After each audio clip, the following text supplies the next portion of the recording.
A lo largo de estas 26 enseñanzas, descubriremos la sabiduría de Epicteto y aprenderemos a aplicarla en nuestras vidas.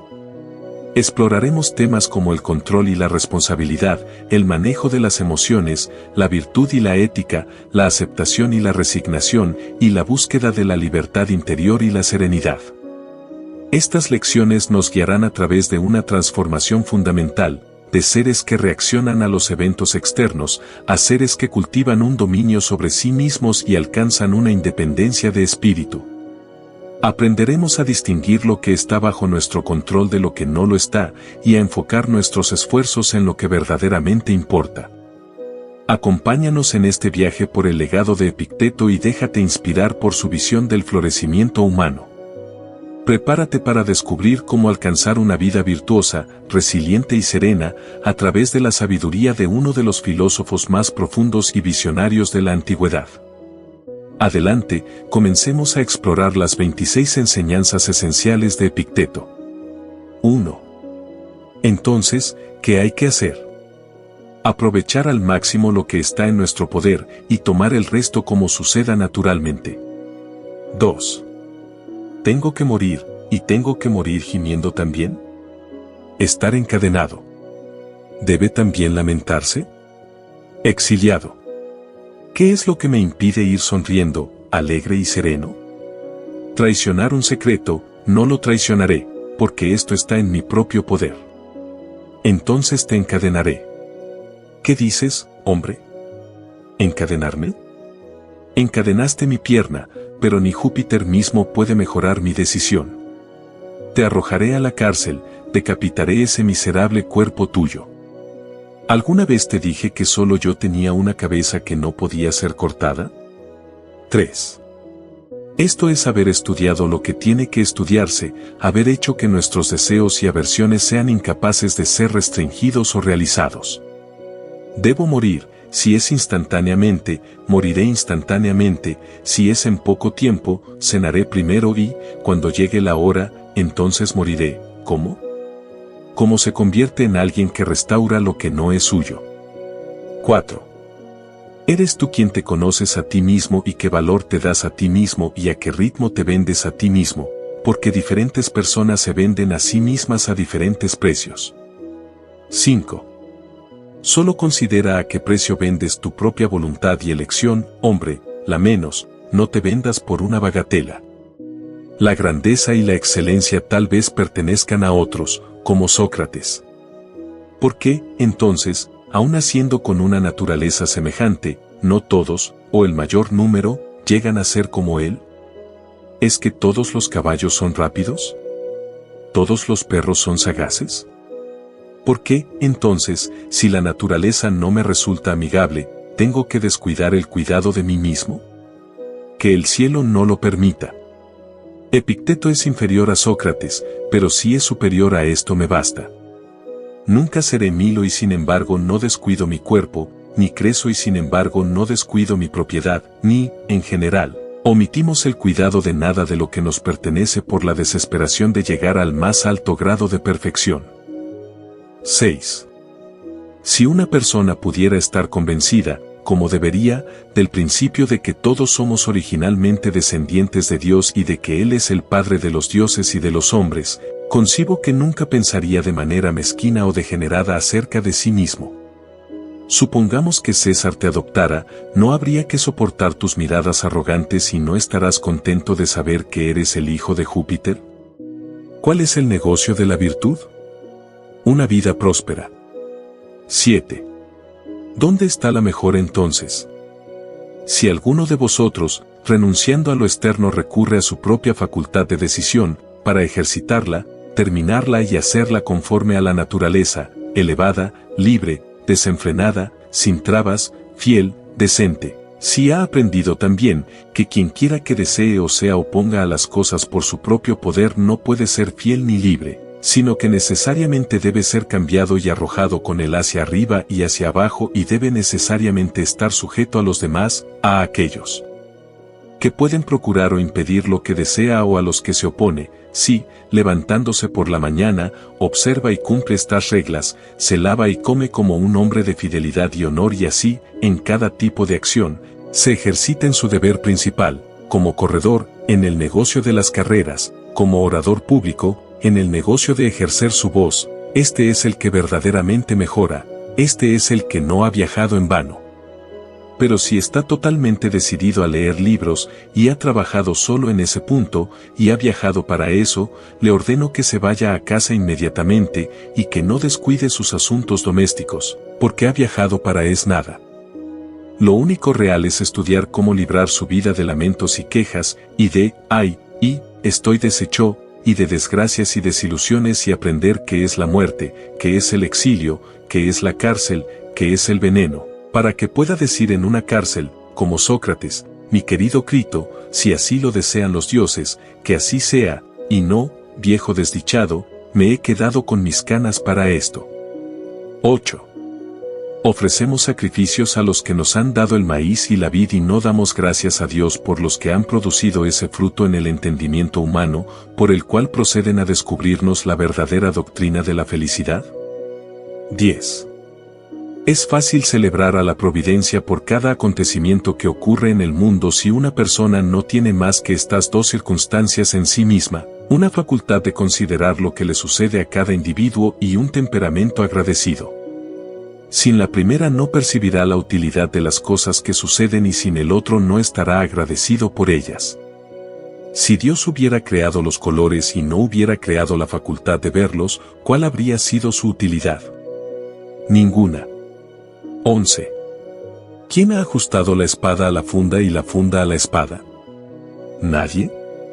Desde la construcción misma de una obra completa estamos acostumbrados a declarar positivamente que debe ser el funcionamiento de algún artificio y no el efecto del mero azar. ¿Acaso toda obra de este tipo demuestra un artificio y no los objetos visibles, y el sentido de ver y la luz no demuestran algo?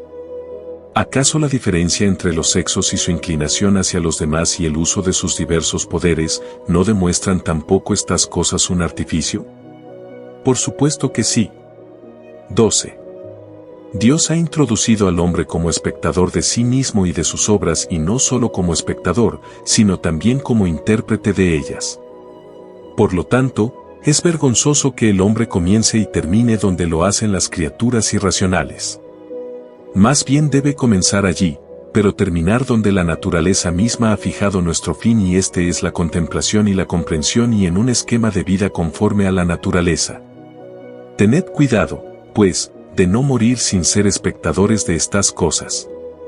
Si viajáis a Olimpia para contemplar la obra de Fidias, cada uno de vosotros pensará que es una desgracia morir sin tener conocimiento de tales cosas y no tendrán ninguna inclinación a comprender y ser espectadores de aquellas obras para las que no hay necesidad de hacer un viaje, pero que están listas y al alcance de la mano, ni siquiera para aquellas que no les causan ningún dolor. Nunca percibiréis, entonces, ni lo que sois ni para lo que habéis nacido, ni para que sois admitidos como espectadores de esta vista. 13. Bien, y, en el presente caso, ¿no habéis recibido facultades con las que soportar cualquier acontecimiento? ¿No habéis recibido grandeza de alma? ¿No habéis recibido un espíritu viril? ¿No habéis recibido paciencia? ¿Qué significa para mí cualquier cosa que suceda mientras tenga una grandeza de alma? ¿Qué me desconcierta, qué me molesta o me parece grave? ¿Acaso no haré uso de mis facultades para el propósito para el que me fueron concedidas, sino que me lamentaré y gemiré por lo que suceda? Oh, pero mi nariz gotea. ¿Y para qué tienes las manos, idiota, sino para limpiarla? ¿Pero había alguna buena razón para que hubiera algo tan sucio en el mundo? ¿Y cuánto mejor es que te limpies la nariz que quejarte? 14.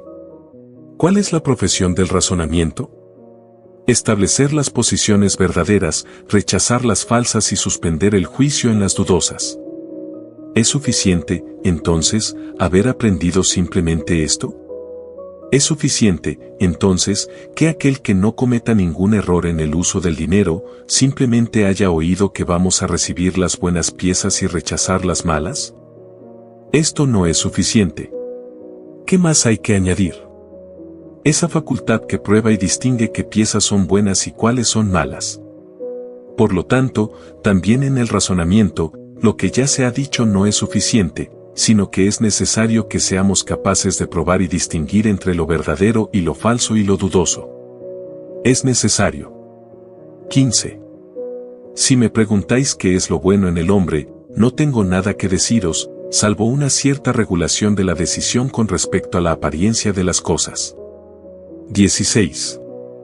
¿Acaso un pariente del César, o cualquier otro de los grandes de Roma, permitiría a un hombre vivir seguro, por encima del desprecio y libre de todo temor? ¿Y el hecho de tener a Dios por nuestro Hacedor, y Padre, y Guardián no nos librará de las aflicciones y de los terrores? 17. Esta es la obra, si la hubiere, que tendría que emplear a tu amo y preceptor, si tuvieras uno, que pudieras acudir a él y decirle, Epicteto, ya no podemos soportar estar atados a este cuerpo miserable, alimentándolo, descansando y limpiándolo y acuciados por tantos bajos cuidados por su causa. ¿No son estas cosas indiferentes y nada para nosotros y la muerte ningún mal? ¿No somos parientes de Dios y no venimos de Él? Suframos para volver al lugar de donde vinimos, suframos, al fin, para que nos libremos de estos grilletes, de esa cadena y se nos juzgue. Aquí son los ladrones y los tribunales de justicia y los que son llamados tiranos los que parecen tener algún poder sobre nosotros, a causa del cuerpo y sus posesiones. Suframos para mostrarles que no tienen poder. Y en este caso debería responder, amigos míos, esperad a Dios, hasta que dé la señal y os libere de este servicio y luego volved a Él. Por el momento, contentaos con permanecer en el puesto donde os ha situado. El tiempo de tu morada aquí es corto y fácil para los que están dispuestos como tú. Porque qué tirano, qué ladrón, o qué tribunales de justicia son formidables para los que de este modo consideran el cuerpo y sus posesiones como nada. Quedaos. No os vayáis sin considerarlo. 18. La verdadera instrucción es esta, aprender a querer que las cosas sucedan como suceden. ¿Y cómo suceden? Como el que las rige las ha regido. Él ha establecido que debe haber verano e invierno, abundancia y escasez, virtud y vicio y todas esas contrariedades para la armonía del todo. A cada uno de nosotros nos ha dado un cuerpo y sus partes y nuestras diversas propiedades y compañeros. Conscientes de esta disposición, debemos entrar en un curso de educación e instrucción para no cambiar la constitución de las cosas, que no se pone a nuestro alcance ni para nuestro bien, sino para que, siendo como son y como su naturaleza es con respecto a nosotros, podamos tener nuestra mente acomodada a lo que existe. 19. De modo que cuando hayáis cerrado tus puertas y oscurecido vuestra habitación, recordad no decir nunca que estáis solos, porque no lo estáis, sino que Dios está en vuestro interior y vuestro genio está en vuestro interior y qué necesidad tenéis de luz para ver lo que estáis haciendo. 20. Cuando se le consultó cómo podía persuadir a su hermano para que se abstuviera de tratarle mal, la filosofía, contestó Epicteto, no promete procurar nada externo al hombre, de lo contrario admitiría algo más allá de su propio objeto. Porque el material de un carpintero es la madera, el de un escultor, el cobre y así, para el arte de vivir, el material es la propia vida de cada persona. 21. Ninguna gran cosa llega a la perfección de repente, cuando eso no pasa con un racimo de uvas o un higo. Si me decís que en este momento os gustaría tener un higo, os responderé que necesitáis tiempo. Dejadlo primero florecer, luego dar fruto y luego madurar.